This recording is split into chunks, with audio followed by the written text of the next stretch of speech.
Keima hi pathin su pa Reverend Dr. H. Lam Khulin Simte ichi Biblical Baptist Bible College TM Veng Churchanpur Town President kahi ichi Bible College hi pathin kumsang ajaku somgil ini in eina tunda opiogin tiang le ichi Bible College mun le building hall ija kai hi khone house apu ex MDC pudem mang hok kibin le achapa thangboy hok kibin eina gun pi ovin tiang le ichi Bible College hi Berean Baptist Bible College Seminary Bangalore Dr. Jacob L. Chelly le Dr. Ellen T. Ironside President le Vice President Teni Chun ama ho branch le extension ministry in eina la lut pi ovin tiang le chi ba na chun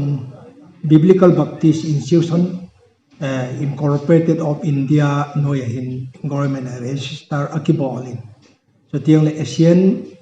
Theological Association hi kahivin ije chon tu ni hin kagel je Bible College ang hi Golden Jubilee kaman na diu hi kumli bo win avat tai pathian phathi bo na kichang hi ti kichi ten ka he in pathian lo pina ka pin hu yeng pal pakai Jesu Krista lengam le atuta adop sang na hi ta hin tin hi chan chu chomcha ki pa thu sei le Bible College chomcham tu hi ka hin ta do hi pathian ni ibon chang phathi ibu pi ta hin amen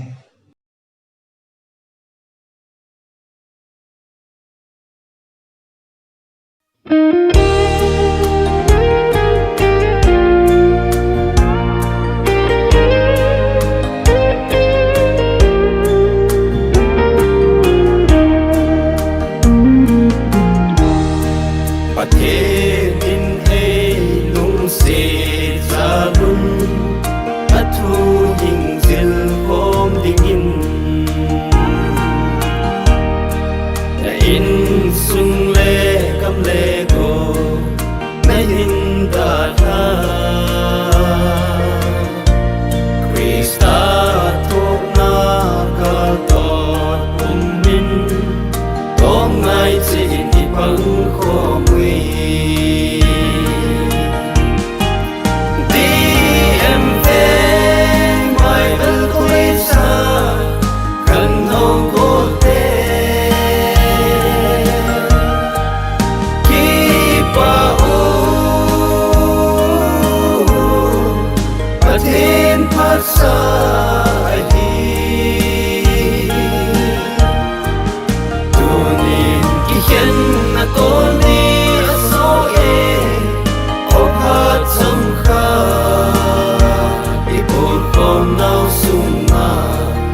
yang hangin